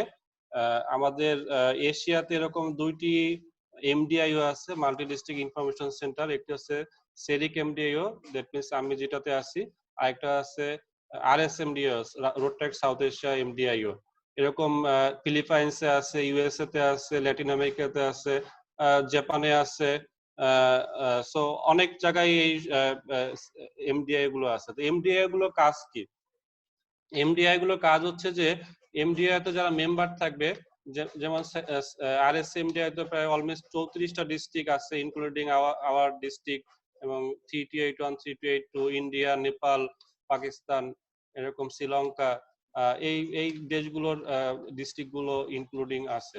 তো স্যারিকের মেইন বা RSMD এর মেইন কাজ হচ্ছে তারা রোটারি ইন্টারন্যাশনাল থেকে ইনফরমেশন গুলো একটু আর্লি পায়, এবং তারা এই ইনফরমেশন গুলো তাদের যে মেম্বার ডিস্ট্রিক্ট গুলো আছে সেই মেম্বার ডিস্ট্রিক্ট গুলোর মাঝখানে তারা ডিআরআর এর মাধ্যমে সেই ইনফরমেশন গুলো শেয়ার করে, অথবা কোনো ইনস্ট্রাকশন থাকলে সেই ইনস্ট্রাকশন গুলো শেয়ার করে। আবার এমডিআই গুলো রিসেন্টলি আরেকটা অ্যাক্টিভিটিস, তারা হচ্ছে ডিআরআর দেরকে ট্রেনিং করানো থাকে। দ্যাট মিনস আমাদের ডিস্ট্রিক্ট থেকে আমরা হয়তো বা রোড ট্র্যাকদেরকে বা ডিস্ট্রিক্ট অফিসিয়াল বা প্রেসিডেন্ট সেক্রেটারি তাদেরকে আমরা ট্রেনিং করিয়ে থাকি, বাট আমরা যেহেতু ডিআরআর হিসেবে দায়িত্ব পালন করব বা করছি, আমাদের নিজেদেরও কিন্তু ট্রেনিং এর দরকার আছে। সো এই ট্রেনিংটি আমাদের ডিস্ট্রিক্ট থেকে সম্ভাবনা এই ট্রেনিং সেমিনার গুলো এমডিআই অর্গানাইজ করে থাকে, আমরা বিভিন্ন কান্ট্রি থেকে সেখানে ট্রেনিংটি করে থাকি। এবং ইয়ার শেষে তারা আমরা যেমন বিভিন্ন ক্লাবের প্রেসিডেন্টদেরকে আমরা সম্মানিত করে থাকি, ক্লাব থেকে ডিস্ট্রিক্ট থেকে তাদেরকে হয়তো বা তাদের মূল্যায়ন হিসাবে একটি অ্যাওয়ার্ড সেরেমনি করা হয়। সো ডিআরআর দেরও অ্যাকচুয়ালি এরকম একটি সম্ভাবনা বা অ্যাওয়ার্ডের সেরেমনি কিন্তু RSMDO বা সারিক এমডিও বা এরকম অর্গানাইজেশন গুলো তারা আয়োজন করে থাকে। ওভারঅল সেটা হচ্ছে যে তারা একটি ওরকম ইনফরমেটিভ ইনফরমেশন বা স্কিলস, নলেজ, এই ট্রেনিং, এই সাপোর্ট গুলো তারা ডিআরআর বা ডিস্ট্রিক্ট গুলোকে তারা করে থাকে। এবং ওভারঅল বিভিন্ন ডিস্ট্রিক্টের ভিতরে একটি গুড রিলেশন, গুড ফেলোশিপ বা ইন্টার ডিস্ট্রিক্ট কানেকশন, বিভিন্ন বিষয় exchange, project program, district wise যে প্রজেক্ট প্রোগ্রাম এগুলো এক্সচেঞ্জের ক্ষেত্রে RSMDO বা সারিক এমডিও এই অর্গানাইজেশন গুলো তারা ভূমিকা রাখে, বা তারা একটি এখানে সহযোগিতার একটি বন্ধন তৈরি করে দেয়। ধন্যবাদ স্যার। আমাদের সম্ভবত আর কোনো কোশ্চেন নেই ভাই। তাহলে আমরা আমাদের পরবর্তী টপিকে জাকারিয়া ভাই, চলে যাচ্ছি। আমার একটা কোশ্চেন। জি ভাই। হ্যাঁ তরিকুল, যে আমার একটা হ্যাঁ, আমাদের রোটারি ক্লাবের মানে যে কোনো একটা রোটারি ক্লাবের অ্যাডভাইজার হিসাবে আমরা কাকে কাকে রাখতে পারি? আচ্ছা, এটি আসলে আমি রিসেন্টলি একটা পোস্ট দিয়েছিলাম। রোড ট্র্যাক অ্যাডভাইজার, এটির কাজ কি আসলে, এটি আগে আমাদের জানতে হবে। তাহলে কে কে থাকতে পারবে, কে পারবে না, বা এটা খুব বেশি না, বাট আমাদের ম্যাক্সিমাম ক্লাবের যে ক্ষেত্রে যেটা হয় সেটা হচ্ছে যে আমরা অ্যাডভাইজারটি সম্পর্কে অথবা সঠিক জানি না, বা তাদের কাজটি হয়তো বা অনেকে জানে কি জানি না। আমার কাছে এটা মনে হয়, একটু আমি ক্লিয়ার করতে চাই। সেটা হচ্ছে যে একজন অ্যাডভাইজারকে তিনি আসলে পরামর্শ দেন বা গাইড করেন এরকম। তো আমাদের তো পরামর্শ বা গাইড করার জন্য তো রোটারি ক্লাব থেকে একজনকে অ্যাসাইন করাই আছে, যেমন PSCC বা RCC। সেক্ষেত্রে অ্যাডভাইজার কেন প্রয়োজন, এটি প্রথমে আগে বুঝতে হবে। অ্যাডভাইজার হচ্ছে এমন একজন ব্যক্তি যিনি একজন PSCC বা রোটারি ক্লাব থেকে কিন্তু তিনি সবসময় আসলে ওইভাবে কানেক্টেড থাকতে পারেন না, অথবা থাকার তার সুযোগ হয় না। ক্ষেত্রে আমার কাছে মনে হয় তিনি ক্লাবের আরো বেশি ক্লোজ থাকেন বা সবসময় সময় দিতে পারেন এমন ব্যক্তি। আরেকটা বিষয় হচ্ছে অ্যাডভাইজার কতজন থাকবেন। অ্যাডভাইজার কিন্তু আমরা মনে করি একজনই থাকতে পারে, বাট এটি সঠিক নয়। অ্যাডভাইজার একাধিক থাকতে পারে। দ্যাট মিনস আপনার ক্লাবে যদি আপনি চান 5 জন অ্যাডভাইজার রাখবেন, 5 জন অ্যাডভাইজার রাখলে আপনার ক্লাবের সুবিধা হবে। কি সুবিধা হবে? আপনি হয়তো বা ফিনান্সিয়াল সাপোর্ট পাবেন, আপনি হয়তো বা মেন্টাল সাপোর্ট পাবেন, অথবা আপনি হয়তো বা ক্লাবের ভেন্যুটি পাচ্ছেন না, ভেন্যুটি আপনার ব্যবস্থা হয়ে যাবে। এরকম বিভিন্ন সাপোর্টিং বিষয়গুলো আছে। অথবা ইউনিভার্সিটি বেস ক্লাবের ক্ষেত্রে অ্যাডভাইজারটি আরো বেশি গুরুত্বপূর্ণ, কারণ তাদেরকে কিন্তু রোটারি ক্লাবের সাথে সাথে তাদের ইউনিভার্সিটি বা ইনস্টিটিউটকেও কিন্তু ম্যানেজ করে চলতে হয়। তো দেখা গেল এমন একজন অ্যাডভাইজারকে রাখলেন, দেখা গেছে যে 2 জন ফ্যাকাল্টি চাচ্ছেন, বা 2 জন ফ্যাকাল্টিকে রাখলে তারা বেশি সুবিধা পাবে। আবার ইউনিভার্সিটির ক্ষেত্রে অনেক সময় এরকম হয় যে একজনকে রাখলে আরেকজন রাগ করেন, বা জিনিসটা বেশি সুবিধা হবে, সেক্ষেত্রে এক অ্যাডভাইজার রাখতে হবে। বাট ইন্টারন্যাশনাল ওয়েবসাইটে রাখতে পারবে, অফিশিয়ালি ক্লাবে অ্যাডভাইজার রাখতে পারবে।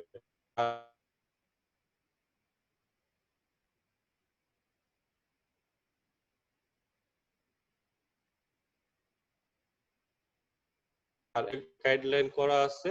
2 নম্বর হচ্ছে ক্লাবের যদি কোনো অ্যানুয়াল যে ইলেকশনটি হয়, ইলেকশনটিও অ্যাডভাইজারের তত্ত্বাবধানে হতে পারে।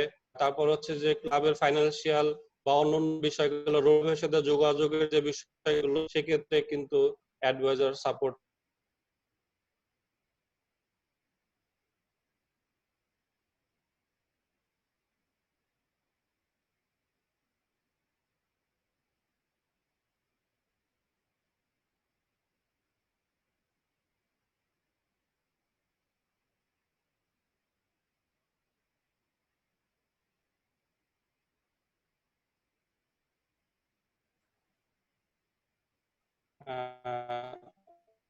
আমাকে শোনা যাচ্ছে?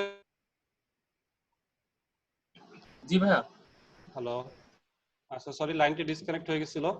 তো তরিকুল যে প্রশ্নটি করলা সেটি হচ্ছে যে অ্যাডভাইজার কারা হতে পারবে। অ্যাডভাইজার কোন রোটারিয়ান হতে পারে, কোন এক্স রোটারেক্টর হতে পারে, ইউনিভার্সিটির ক্ষেত্রে কোন ফ্যাকাল্টি মেম্বার বা টিচার হতে পারে, অথবা চাইলে কোন রোটারেক্টর বাবা মা হতে পারে, অথবা সমাজের যে কোনো গণ্যমান্য ব্যক্তি হতে পারে। সাপোজ তুমি যে এরিয়ায়, সেই এরিয়ায় সাপোজ তোমার কাউন্সিলর যিনি আছেন,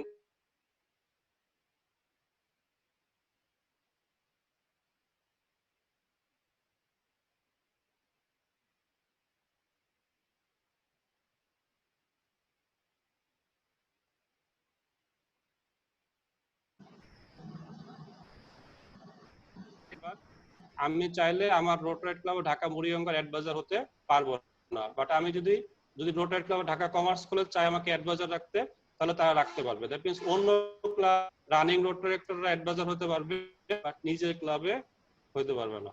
আমি মনে প্রশ্ন উত্তরটা দিতে পারছি তরিকুল। ধন্যবাদ।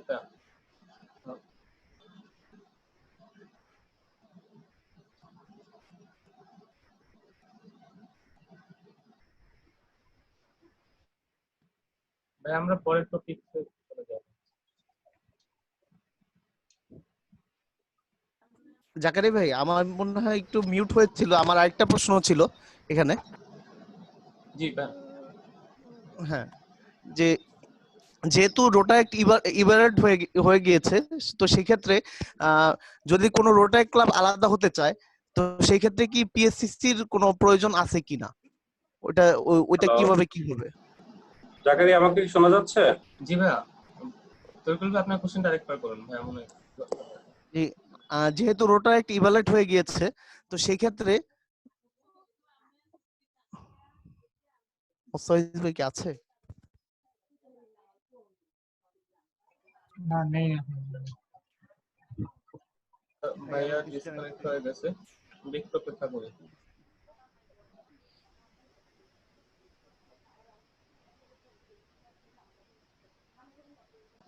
তরিকুল ভাই আপনার কোশ্চেনটা। সরি,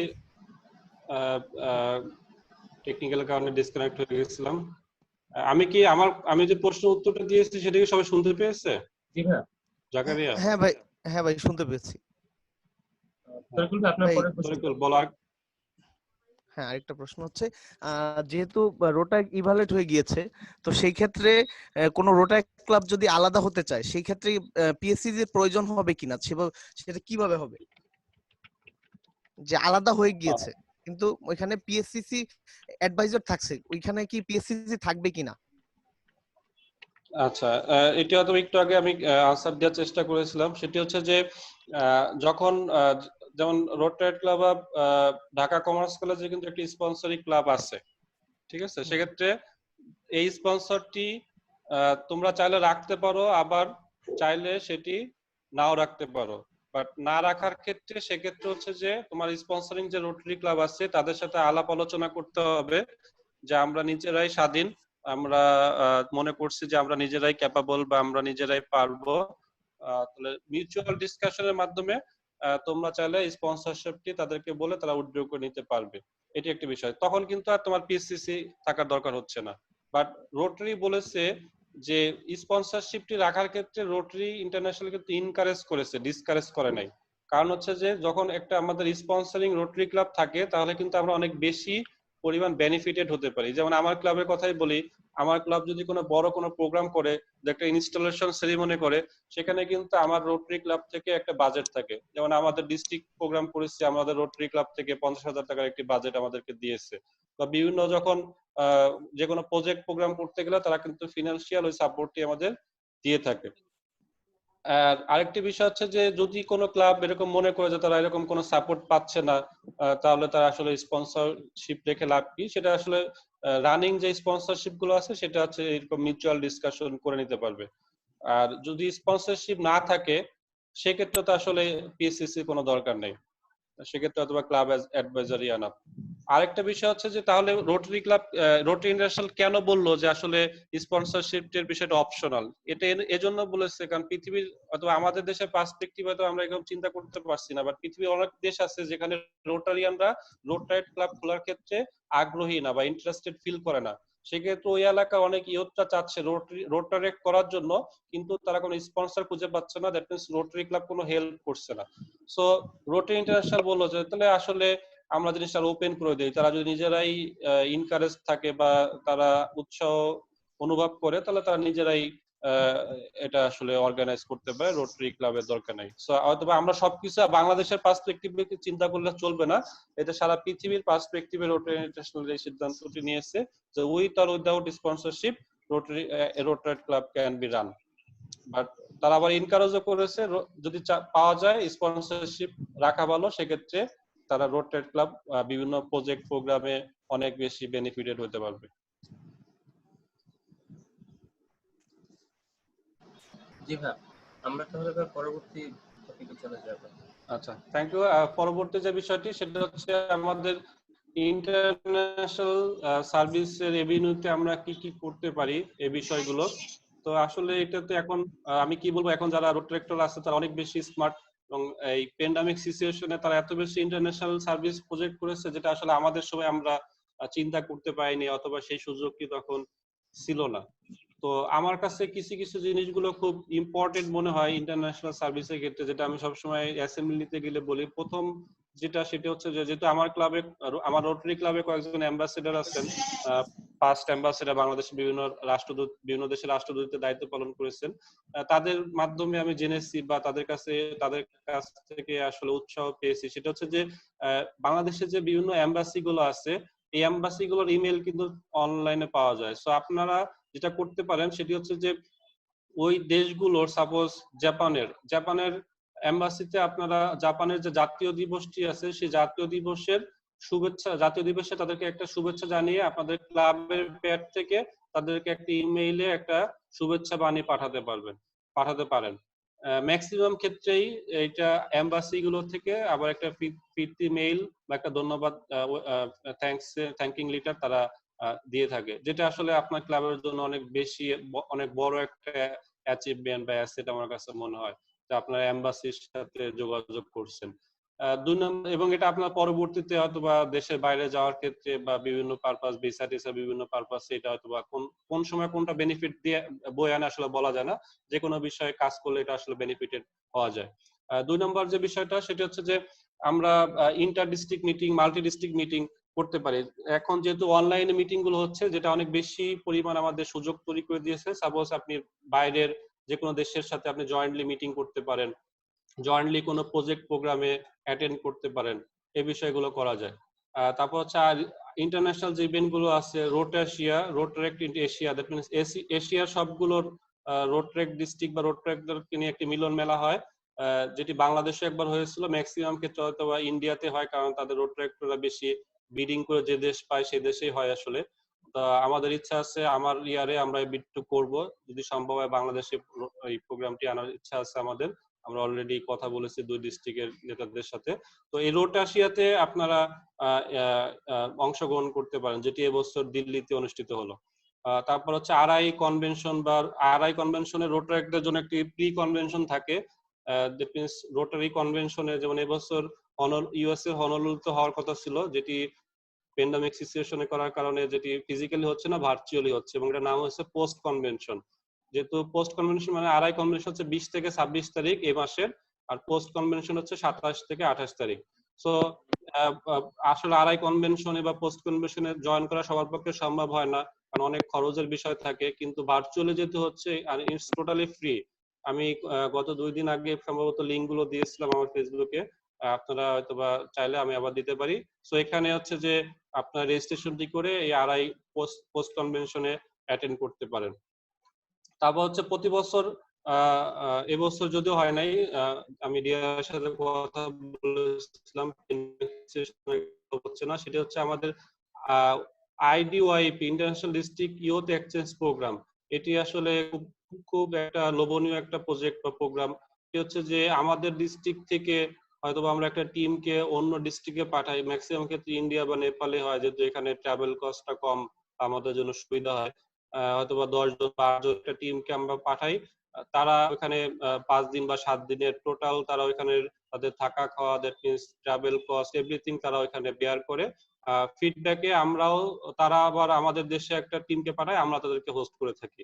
সো এই টিমে আপনি অন্তর্ভুক্ত হতে পারেন, সেটি অনেক বড় একটি অপরচুনিটিস হবে, কারণ তারা আপনাকে যে পরিমাণ ফ্যাসিলিটিস দিবে বা যে পরিমাণ তারা আপনাদেরকে সুযোগ তৈরি করে দিবে, যেটি হয়তো আপনি ইন্ডিভিজুয়ালি ওই দেশে ঘুরতে গেলে সেই সুযোগ সুবিধাটি পাবেন না। হয়তো আপনার ইন্ডিয়ার কোনো গভর্নমেন্ট অফিসিয়াল বা ওই অঞ্চলের যে মিউজিয়াম গুলো আছে যেখানে হয়তো আপনি নর্মালি অ্যাক্সেস পাবেন না, সেটা কিন্তু রোটারির মাধ্যমে গেলে আপনি অ্যাক্সেসটি পাবেন। এরপর আছে আরআইতে আমাদের রোটারি ইন্টারন্যাশনাল বিভিন্ন স্কলারশিপ দেয়, রোটারি পিস ফেলোশিপ দেয়। এই পিস ফেলোশিপের জন্য আপনি অ্যাটেন্ড করতে পারেন। তারপর হচ্ছে যে আমরা চাইলে মুন আয়োজন করতে পারি, মডেল ইউনাইটেড নেশন অ্যাসেম্বলি, সেটা আমরা ভার্চুয়ালি করলে জয়েন্টলি করতে পারি অন্যান্য দেশের ক্ষেত্রে। আর ফিজিক্যালি করলে হয়তো বা আমরা লেটার আমন্ত্রণ জানাতে পারি অন্য ডিস্ট্রিক্টকে, হয়তো বা তার যদি এটা খুব বড় করে বা খুব প্ল্যান মাফিক করা যায়, সেক্ষেত্রে হয়তো বা ইন্টারন্যাশনালি অন্য ডিস্ট্রিক্টের সাথে জয়েন্টলি করা যায়। সেই দেশ থেকে কোনো পার্টিসিপেন্ট বাংলাদেশে আসলো, বা ওই দেশে ইন্ডিয়াতে বা নেপালে বা অন্য কান্ট্রিতে হলে আপনারা বাংলাদেশ থেকে কয়েকজন যা পার্টিসিপেট করলেন, এরকম হতে পারে। তারপরে আরেকটি বিষয় খুব ইম্পর্টেন্ট, সেটা হচ্ছে যে আমাদের যে অন্য ভ্রাতৃপ্রতিম সংগঠনগুলো আছে, যেমন ইন্টারন্যাশনাল আরো অনেক ক্লাব আছে, যেমন Leo Club, Apex Club, Red Crescent, যাদেরও কিন্তু সারা পৃথিবী ব্যাপী তাদের নেটওয়ার্ক আছে, যদিও আমরা পৃথিবীর সবচেয়ে পুরাতন সংগঠন। সো আমরা তাদের সাথেও সম্পর্ক রাখতে পারি, তাদের সাথে আলাপ আলোচনা করতে পারি, জয়েন্টলি প্রজেক্ট করতে পারি। সো এটি হচ্ছে বিষয়। আর রোড ট্র্যাকদেরকে কিন্তু বলা হয়েছে লোকাল এবং গ্লোবাল যে চ্যালেঞ্জেস গুলো আছে সেগুলোর জন্য সাস্টেইনেবল সলিউশন বের করতে, যেমন একটা সলিউশন বের করতে যেটা অনেক লং লাস্টিং, মানে লোক দেখানোর কোনো প্রজেক্ট প্রোগ্রাম না। সো রিসেন্ট যে ঘটনাগুলো ঘটে, সেক্ষেত্রে রিসেন্ট যে প্রবলেমগুলো হয়, যেমন ইন্ডিয়াতে কিছুদিন আগে একজন অ্যাক্টর সুইসাইড করার পরে কিন্তু সারা পৃথিবী, বিশেষ করে ইন্ডিয়ান সাবকন্টিনেন্টে মোটামুটি একটা শোরগোল পড়ে গেছে, এবং রোটারি অনেক প্রজেক্টে কিন্তু ওইটার জন্য হ্যাং হয়ে আছে। আমরা গতকাল যেটা RIP নমিনির সাথে মিটিং করার পরে শুনতে পেলাম। তারপরে হচ্ছে আমেরিকাতে আমাদের কৃষ্ণাঙ্গ, দ্যাট মিনস বর্ণবাদী একটা আন্দোলন চলছে। তো এগুলো কিন্তু গ্লোবাল প্রবলেম, সারা পৃথিবীতেই আছে এই বিষয়গুলো, দ্যাট মিনস মেন্টাল হেলথ নিয়ে, তারপর হচ্ছে এই বর্ণবাদী আচরণগুলো। এইগুলোর জন্য কিন্তু আসলে শুধু একদিনের বিক্ষোভ বা স্ট্যাটাস দেয় কিন্তু শেষ কথা না, এটার জন্য আসলে সাস্টেইনেবল কিছু করা উচিত যাতে ভবিষ্যতে এই কাজগুলো না হয়।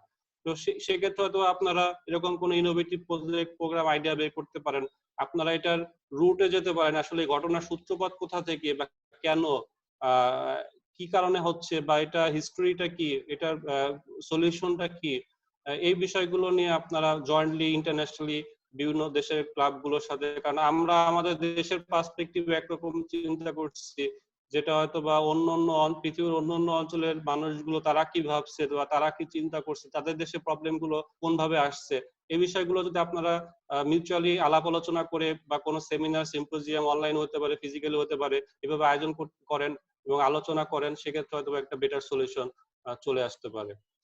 তারপর হচ্ছে যে বাংলাদেশে আপনি হয়তো আপনার ক্লাবে কোন একজন গেস্ট স্পিকার আনতে পারেন, হয়তোবা তিনি একজন ফরেনার হতে পারে, একজন ফরেন সিটিজেন হতে পারে, তার দেশের গল্পগুলো শুনতে পারেন, তাহলে হয়তোবা ওই দেশ সম্পর্কে জানা হবে।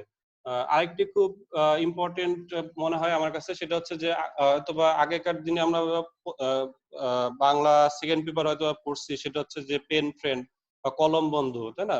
সো এটাতে আসলে এখন খুব সহজে আপনি অন্য দেশে একজন রোড ট্রাক্টরকে আপনি মেইল করতে পারেন, এখন তো চিঠির যুগ চলে গেছে, তারপর যদি চিঠি পাঠান, এটা আমার কাছে মনে হয় অনেক বেশি আসলে স্মৃতিময় হয়ে থাকবে আপনার রোড ট্রাক্টের জন্য। আমরা যে ক্লাব বুলেটিন বের করি, সেটা জয়েন্টলি ক্লাব বুলেটিন বের করতে পারি, পৃথিবীর অন্য একটি দেশের, ইউএস এর একটি দেশের, তাদের সাথে আপনি ক্লাব রুটিন জয়েন্টলি বের করলেন, সেখানে হয়তো বা ওই দেশের তার সিটির হিস্টোরিক্যাল প্লেস গুলো স্থান পাবে, আমার দেশের বা আমি যে অঞ্চলের ক্লাব করি সেই অঞ্চলের বা সেই শহরের হিস্টোরিক্যাল বিষয়গুলো আমরা পরস্পর এক্সচেঞ্জ করতে পারি। এটা একটা কালচারাল এক্সচেঞ্জ হয়, সাংস্কৃতিক বিনিময় হয়। আরেকটা বিষয় হচ্ছে যে ইন্টারন্যাশনাল রায়লা হয়, যেমন আমরা হচ্ছে যে আমাদের ডিস্ট্রিক্টে যেমন রায়লা হয়, এরকম সারা পৃথিবীর বিভিন্ন অঞ্চলে কিন্তু রায়লা হয়। গত কয়েক মাস আগেও বাংলাদেশের রাজশাহী অঞ্চলে কয়েকজন রোটারেক্টররা তারা কলকাতার একটি ইন্টারন্যাশনাল রায়লাতে অ্যাটেন্ড করলেন, এবং আমাদের দুজন রোটারেক্টর, আমি দুজনকে ব্যক্তিগতভাবে চিনি, আমাদের পাস্ট ডিআরআর শাহ মোহাম্মদ তাকবীর ভাই, তিনি কানাডাতে হচ্ছে ইন্টারন্যাশনাল রায়লাতে অ্যাটেন্ড করেছিলেন, এবং আমার colleague Christian Mahmudul Hasan young প্রিমিয়ারের, তিনি ইউএসএ তে ইন্টারন্যাশনাল রায়লাতে অ্যাটেন্ড করেছিলেন। এরকম কারো সুযোগ থাকলে তারা অ্যাটেন্ড করার জন্য চিন্তা করতে পারে, অথবা যারা অ্যাটেন্ড করছে তাদের কাছ থেকে এক্সপিরিয়েন্সটি শুনতে পারে যে তাদের এক্সপিরিয়েন্সটি কেমন।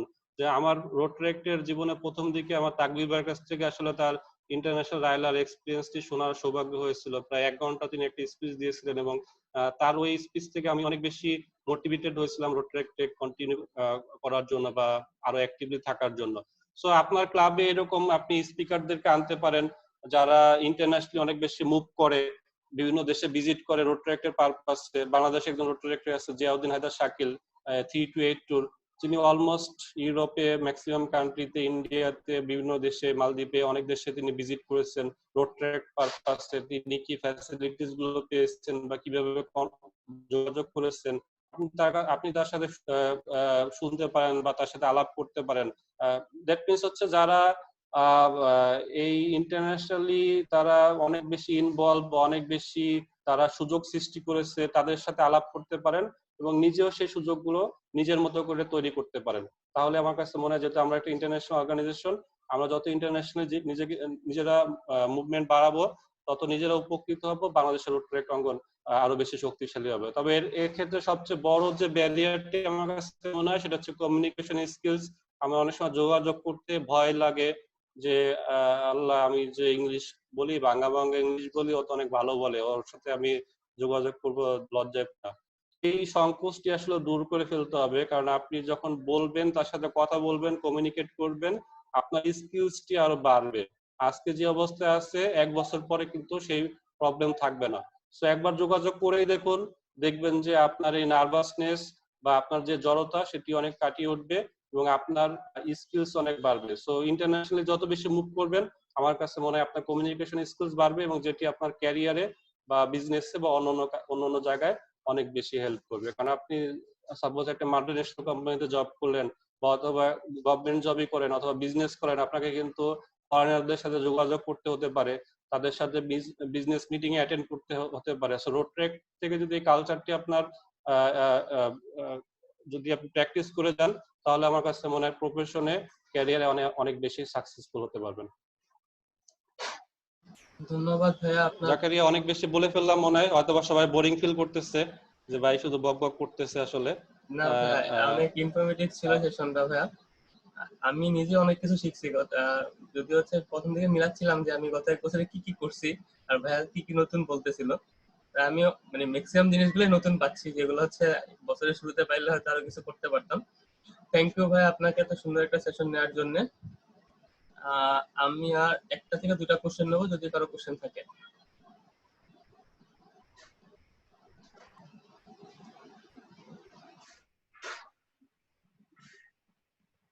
কারো কি কোনো কোশ্চেন আছে? আমি পরিচয় করে দিই, আমার ইয়ারের একজন প্রেসিডেন্ট উপস্থিত আছেন, 2021-22 সালের president Ahsanur Rahman gym, rotary Club of Dhaka commerce কলেজের। জিমকে আমি পরিচয় Hello everybody, this is Sheikh Ahsanur Rahman GM, President 2021. Thank you so much for inviting me. আমিও শুনছি আর কি, আমি অ্যাকচুয়ালি একটু বাইরে গেছিলাম একটু কাজের জন্য, যার জন্য আমার একটু দেরি হয়েছে। তো specially thanks for this organizing this program and Mostafiz ভাইকে অসংখ্য ধন্যবাদ যে আমাকে পার্সোনালি ইনভাইট করার জন্য। Thank you so much. Thank you. না আমি যেহেতু তোমরা অনেক বেশি সময় পাচ্ছ, যদি তোমরা আরো বেশি শিখো ইনশাল্লাহ তোমাদের ইয়ারটি আরো বেশি সাকসেসফুল হবে। যাই হোক, সবাইকে ধন্যবাদ জানাচ্ছি। মাহমুদা আছে প্রেসিডেন্ট ইলেক্ট রাজধানী ঢাকার, অনেক বেশি অ্যাক্টিভ। আমার কাছে মনে হয় জাকারিয়া বছর অনেক ভালো করেছে, মাহমুদা আগামী বছর আরো অনেক বেশি ভালো করবে। ইনশাআল্লাহ ভাইয়া। সদ্য বড় ভাই এডিয়ারা রিফাত ভাই আছেন। তারপরে হচ্ছে যে নতুন একটি ক্লাব রোটারি ক্লাব আলোকিত ঢাকা, এই ক্লাবটির প্রতি আমার অনেক বেশি মায়া কাজ করে, কারণ শুরু থেকেই আমি এই ক্লাবটি ফর্মিং এর ক্ষেত্রে আমার ভূমিকা ছিল।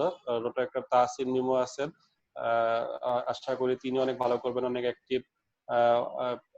খুব super active president elect Rifat আছে, সে সবখানেই তাকে আমি দেখি এবং আমার প্রিয় একজন মানুষ। শিবলি সাদিক আছে রেশমনগর প্রেসিডেন্ট ইলেক্ট। আমার একটি স্টুডেন্ট আছে আশিকুল ইসলাম সৈকত, রোটারি ক্লাব ডিন উত্তরার। এবং আরো যারা আছো সবাইকে ধন্যবাদ জানাচ্ছি। এবং জাকারিয়াকে তো আবারও অসংখ্য ধন্যবাদ, কারণ সেই কোয়ারেন্টাইন সময়টিতে প্রপার আমার কাছে মনে হয় একজন পেশেন্ট হিসেবে প্রপার ইউটিলাইজ করেছে। তিনি যে প্রজেক্ট বা কোয়ারেন্টাইন ওয়ার্কশপ গুলো করেছে প্রত্যেকটাতেই আমি হয়তো আমি নিজেকে মনে করি যে আমি অত ভালো বলতে পারিনি, বাট আমি বিভিন্ন বিষয়ে তার যে ট্রেনিং সেমিনার গুলো ছিল অ্যাটেন্ড করেছিলাম। যারা স্পিকার ছিল সবাই আসলে যার যার ফিল্ডে সাকসেসফুল, এবং রোটারি ডিরেক্টর হয়তো বা আরো অন্যান্য ফিল্ড সম্পর্কে বিভিন্ন বিষয় সম্পর্কে জানতে পেরেছে, স্পেশালি কিভাবে একজন ভালো কলাম লেখক হওয়া যায় বা ভালো লেখা যায়। ঢাকার যে একজন কলাম লেখক সে অনেক সুন্দর লেখে। ইনশাল্লাহ আমরা প্ল্যান করব এই বিষয়গুলো রোটারিদের মাঝখানে আরো কিভাবে ছড়িয়ে দেওয়া যায়। ইনশাল্লাহ ভবিষ্যতে একসাথে কাজ করা হবে, এবং সবাইকে আরো অনেক অনেক ধন্যবাদ এবং শুভেচ্ছা জানিয়ে আরেকজন জয়েন করলেন প্রফেসর মামুন, আমার কলিগ এবং rotary Club of Dhaka north সাউথের প্রেসিডেন্ট ইলেক্ট। মামুন ভাইকে শুভেচ্ছা জানাচ্ছি এবং সবাইকে আবারও অনেক অনেক ধন্যবাদ জানিয়ে আমার কথা শেষ করছি এবং জাকারিয়া কে বলবো অনুষ্ঠানটি এখানেই ফরমালিটি শেষ করার জন্য। ধন্যবাদ ভাইয়া আপনার এই ব্যস্ততার মাঝে আমাদেরকে সময় দেওয়ার জন্য। আর আমি আন্তরিকভাবে ধন্যবাদ জানাবো আমাদের প্রত্যেক পার্টিসিপেন্টকে যারা সেই আমাদের শুরু থেকে এখন পর্যন্ত আছেন। আমাদের পাঁচটি সেশন আমরা ফিজিক্যালি করতে পারি, 6টা ভার্চুয়ালি ছিল, সেটা ইন্টারন্যাশনালি ছিল, যার কারণে আমরা হয়তো অনেককেই পাই নাই সেখানে। তো আমাদের এই 5টা সেশনে মানে আজকে যারা আছেন তারা ম্যাক্সিমাম সেশনগুলোতেই ছিলেন। আপনাদের কাছে আমি কৃতজ্ঞ থাকবো। আর আজকের মতো এখানে সেশন শেষ করতেছি। সম্ভবত এটাই আমার ইয়ারের সবার লাস্ট প্রোগ্রাম হিসেবে হয়তো স্মৃতিতে থেকে যাবে, এবং ভাইয়াকে আমার সাথে পেয়েছি এই জন্য আমি ভাইয়াকে অনেক ধন্যবাদ, ভাইয়ের কাছে আমি কৃতজ্ঞ থাকবো।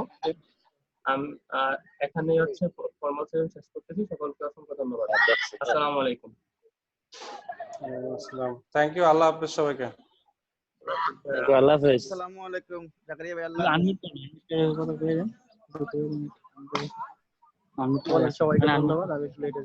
আসসালামু আলাইকুম, সবাইকে ধন্যবাদ। আমি একটু লেটে জয়েন করেছি। ধন্যবাদ ভাইয়া আপনাকে। ধন্যবাদ মোস্তাফিজ ভাই সহ সবাইকে ধন্যবাদ। আসসালামু আলাইকুম।